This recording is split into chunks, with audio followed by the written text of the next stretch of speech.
It's just so alarming as the mother of 3 young children, including a girl, that she's going to have to deal with this at some point. Because while you and I are like-minded, the colleges are not, the medical associations are not, most of the K through 12 schools are not. We send our daughter to an all-girls school. They're already having debates about whether they should let in boys who say that they're girls, or whether they should kick out girls who suddenly say they identify as boys. I mean, why are we having these debates, right? If you're a boy, you cannot come in. That's it. A penis is a hard no. Yeah, yeah. And I mean, honestly, adult men who cut off their penises don't become women. So, like if you have or have ever had a penis, you are not a woman.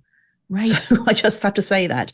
And, it's actually worse. A single sex space that makes an exception and allows in some male people is worse than a mixed sex space because it's been set up as if it's single sex. If we had a mixed sex sauna or change room or whatever it is we have, we think about how we can give everybody privacy in a mixed sex space. But a single sex space, you have much laxer rules. Women behave differently in single sex spaces. So you go in and you strip off and you talk whatever way you do, and you're not looking around. You're not thinking this is a space where there could be predators. And the predator loves that. Predators absolutely adore it when people let down their guard. I mean, it's absolutely incredible that we're doing this because any single-sex school, all its facilities will have been set up on the assumption that there are only children of one sex. They'll only have girls' toilets. They'll only have girls' locker rooms. They will only do sex ed that's suitable for all girls to be in together. They will not be thinking about the fact that there's boys sniggering in the back of the class when we're talking about girls' periods or whatever. Mm-hmm. And yet now suddenly they're going to have boys and nobody's allowed to say it. It's the silencing is such a big part of why this is all so dangerous. You're not allowed to just say what's in front of your eyes. So I talked to people who are experts on child safeguarding, and in particular, a journalist who had been very involved in breaking the scandal of the paedophile rings that operated in London children's homes in the 1990s. And she found it very difficult to get newspapers to take the story. And she said that, it was just, you weren't allowed to say it. You weren't allowed to say what was in front of your eyes. And she called it grooming. She said it is grooming. We're teaching children that they can't express natural concerns. So a girl who needs to be able to say, that's a boy, I'm not comfortable, these are my boundaries, I say no, I do not give consent. That girl knows that if she says any of that, she's the one who gets kicked out, she's the one who gets ostracized as a bigot.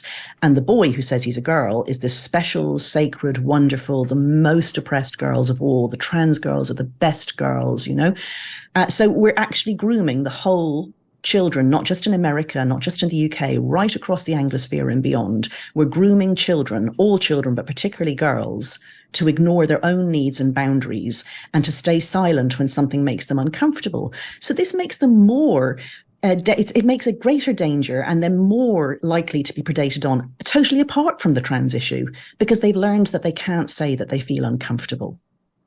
It's so dangerous. It's exactly the opposite of the instincts that we are born with and that we used to, and some of us still, cultivate in our children. Listen to that sixth sense. That's your friend. Don't reject that in order to be considered nice or polite. That's your sense of fear. Like, listen to it, Exactly. Abide by it. And all of these trusted authorities are trying to snuff it right out of our children. I want to talk about the censorship, and I'll get back to the dangers to the women in the single spaces because I want to talk about autogynephiles, which you've done such great reporting on. But on the subject of censorship, you raised such good points about this, about how important the censorship going on from our authorities, but in particular in the journalism field, your field and mine, has been to perpetuating these myths and the growth, the explosion of this trans ideology amongst our children, the social media and the censorship regime. And I want to talk about that, but I also want to talk about the fact that this is one of the reasons why I think Elon Musk has been so important to expanding the national debate. I know he takes a beating by some on the left because he sends out strange tweets sometimes, and so who cares? This guy is the greatest free speech warrior that we have in the modern day world. Because of him, we can have these discussions on at least one of our social media platforms, and we couldn't. And I really think that his takeover of Twitter has helped change the polling on this, the American sentiment on this, people's awareness of the problems and the true facts. But can you speak to the social media and the role it plays in all of this? Completely. I mean, the first thing to say is that social media has spread this social contagion. So what we are seeing is a social contagion, and there have been many social contagions throughout history, but they weren't able to be spread in real time between children without adults present. So they were spread by newspapers, by broadcast media, and then before that by the medical profession itself. But this was all very slow. Now they're spread, well, it was Tumblr until relatively recently, and now it's TikTok. And adults are mostly not on those platforms. So children are telling each other the most horrifying falsehoods, telling children that you must, like children talking to other children, saying you must explore your gender. If you think you're trans, you probably are. Puberty blockers are harmless. Any lie that you can think of to do with this. Children are saying it without adults stepping in and saying, that's not true, that's incorrect. So that's the first thing about social media, is that it's spread this contagion. And then the second thing is that the people who work for the social media platforms are, by and large, men who are in tech, and men who are on the West Coast of America. And these are people who do not think about children's needs and safeguarding. They're people who do not think about women's needs and women's specific vulnerabilities. And they've mostly been university educated, and therefore in the last 10 or 20 years, quite seriously indoctrinated. And so they have, by and large, said that their rules, which were meant to stop, for example, the N-word or, anti-Semitism or pile-on harassment of people, that they include under that what they call misgendering, which is referring to somebody's sex when that person doesn't want their sex referred to.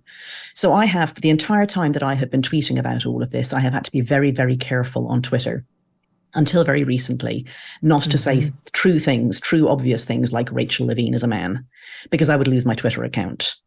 Right. And I still am a bit careful. But Elon Musk, thank Elon Musk so much for this. I mean, I'm not making a comment on how he runs his platform. I'm not qualified to do so.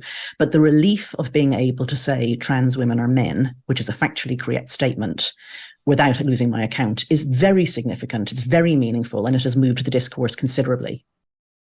Summer used to mean I was kicking off the sheets every night to try to stay cool. But that all changed when I discovered Cozy Earth bedding. Now I'm sleeping comfortably even on those hot nights. And you can too. Simply swap out your current sheets for soft, breathable, temperature-regulating sheets from Cozy Earth, the brand with thousands of 5-star reviews, including my own. If you don't agree that you are sleeping cooler and more comfortably this summer, they will refund your purchase price, plus shipping, no questions asked. And you get 100 nights to try them and then return them if you don't like them. How can Cozy Earth make such a guarantee? Because their bedding is made from viscose from bamboo, so it traps less heat, and they know it, enabling people to sleep cooler and more comfortably year-round. For a limited time, you can save up to 40% on your Cozy Earth order. Go to CozyEarth.com, enter my promo code MEGYN, MEGYN, at checkout to save up to 40% right now. Try them for 100 nights. If you don't sleep cooler, send them on back in for a full refund. That's CozyEarth.com, promo code MEGYN. Hey, thanks so much for watching. If you like what you just saw, hit the subscribe button for more clips and full episodes.